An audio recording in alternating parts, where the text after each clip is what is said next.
नागपुरातून छगन भुजबळ बोलतायत, बघूयात. नाही, तो सामाजिक मागासलेपणावर आहे.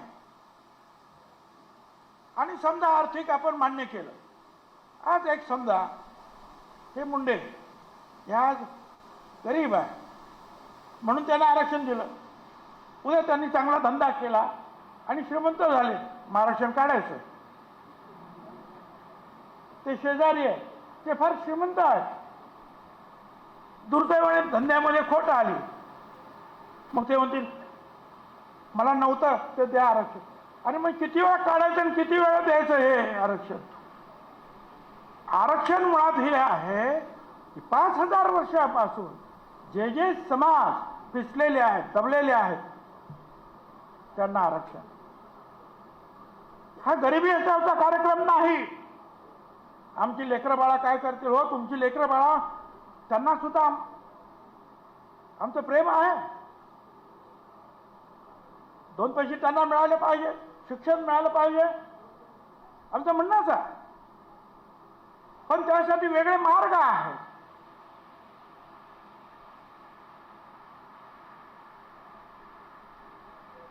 ओबीसी आरक्षण, दलित आरक्षण, आदिवासी, हा गरिबी हटावचा कार्यक्रम नाही. हा 13% दलित समाजाला आरक्षण आहे, बरोबर. कितीतरी एसपी, कमिशनर, कलेक्टर, फार मोठे मोठे अधिकारी झाले. आजही झोपडपट्ट्यातून गेलं तर कोण राहत आहे बाबांनो? दलित समाजच राहतोय, एवढ्या वर्षानंतर सुद्धा. झाले का ते श्रीमंत? पण आता समज करून दिलेलं आहे, आरक्षण तुम्हाला मिळालं की ताबडतोब सगळ्यांना नोकऱ्या. अरे 20 लाख नोकऱ्या टोटल, 19 लाख. त्याच्यामध्ये 2-3% लोक दरवर्षी रिटायर्ड होतात, तेवढेच भरायचे. किती वाट्याला येतील तुमच्या ह्या सगळ्या याच्यामध्ये? दलित, ओबीसी, तुमचे काय ते न भटके, विमुक्त, आपले आदिवासी. पण एक समज करून दिला. आमचे लेकरं बाळा, शब्द म्हटलं की बरं लेकरं बाळा. आणि बाबा तुमची लेकरं बाळा आहेत तशी ह्या गोरगरीब जनतेची सुद्धा लेकरं बाळा आहेत. त्यांची काय कुत्री मांजर आहेत का रे?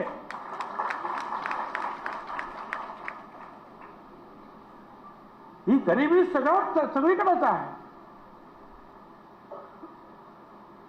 पण तो गरिबी हटवण्यासाठी भारत सरकार, महाराष्ट्र शासन वेगवेगळे कार्यक्रम देते आहे. शेतकऱ्यांच्या ज्या सुखसोयी त्या देत आहेत, कष्टकऱ्यांच्या देत आहेत. पण त्याचबरोबर शिक्षणासाठी ज्या वेळेला मराठा पुढे मध्ये आणखीच मला सांगतो, हे आरक्षण जाहीर झाल्यानंतर कोर्टामध्ये गेलं, कोर्टातून सुप्रीम कोर्टात गेलं. 9 जजेस सन्माननीय सुप्रीम कोर्टाचे, त्यांच्या पुढे गेली केस. त्यांनी अभ्यास केला आणि त्यांनी सांगितलं आरक्षण बरोबर आहे, 27% आरक्षण द्या. 54% ओबीसींची संख्या आहे. 1930 साली ब्रिटिशांनी जनगणना केली. मंडल त्यांनी पण सांगितलं ह्या देशात 54% ओबीसी आहेत. ओबीसी म्हणजे एक जात नाही, अनेक जातींचा समूह आहे. अदर बॅकवर्ड क्लास, वर्ग. मराठा एक जात. ओबीसी 374 जाती महाराष्ट्रात आहे. देशामध्ये हजारो जाती आहेत. आणि या महाराष्ट्रापासून आज महाराष्ट्रात 54% आहेत. बिहारमध्ये जाती गणना केली 63% निघाले. म्हणून आम्ही म्हणतो करा जात गणना करा. 2010 ला आम्ही सुप्रीम कोर्टात गेलो, समता परिषद. सुप्रीम कोर्टाने त्यावेळेला सरकारला सांगितलं, काय म्हणणार, समीर भाऊ भुजबळ त्यावेळेला खासदार होते, त्यांना सांगितलं तू पार्लमेंटमध्ये उभं राहा आणि बोल. ते उभे राहिले. गोपीनाथराव मुंडे त्यांच्या जोडीला आले. मग दोघांनी मिळून सगळे जे आहेत यादव वगैरे अमुक तमुक सगळे जे आहेत, शरद यादव पासून लालू प्रसाद यादव, सिंग मायावती, जे कोण होते, मुलायम सिंग वगैरे, सगळे एकत्र झाले. आणि प्रणब मुखर्जींना सांगितलं सभागृहात येऊन पार्लमेंटला ते आम्ही मागणी मान्य करतो. आम्ही ती केस मागे घेतली, पण तिथे आमची फसवणूक झाली. कारण दशवार्षिक जी जनगणना आहे ती सेन्सस कमिशनर असतो, आयुक्त आहे, त्यांचा एक कायदा ते करतात. तुम्ही त्यांना काही खोटं सांगितलं, चुकीचं सांगितलं तर तुरुंगवासाची सजा आहे. तिथे नाही केलं ते. त्यांनी काय केलं, प्रत्येक राज्यांनी आपापलं करावं. गावाचं असेल तर ग्रामविकास खात्याने करायचं, आणि शहराचं असेल तर शहर विकास खात्याने करावं, नगर विकास खात्याने.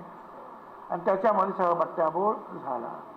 आमची मागणी तेव्हापासून आहे, 2010 पासून. तेव्हापासून मागणी त्याच्या अगोदरपासून आहे. पण मला आनंद आहे, आणि मी प्रधानमंत्र्यांचं त्रिवार अभिनंदन करतो की त्यांनी जाहीर केलं की या वेळेला मी ही जात गणना करणार आहे. अवश्य. हा आमच्या होऊच जाऊ द्यात नाही का. आम्ही किती आहोत काय ते कळेल तरी. प्रत्येक वेळेला आम्हाला कोर्टात तुम्ही किती आहेत, काय आहे, किती आहेत, काय, हेच चालतं. सुमित्रा महाजन ज्या लोकसभेच्या अध्यक्ष होता, त्याच्या अगोदर एक कमिटी 16 खासदारांची नेमली आणि त्यांना सांगितलं ओबीसीचा अभ्यास करा.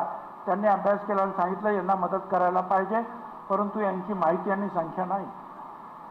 मनमोहन सिंग कमिटी आली, चिदंबरम आणि पवार साहेब तिथे मेंबर होते.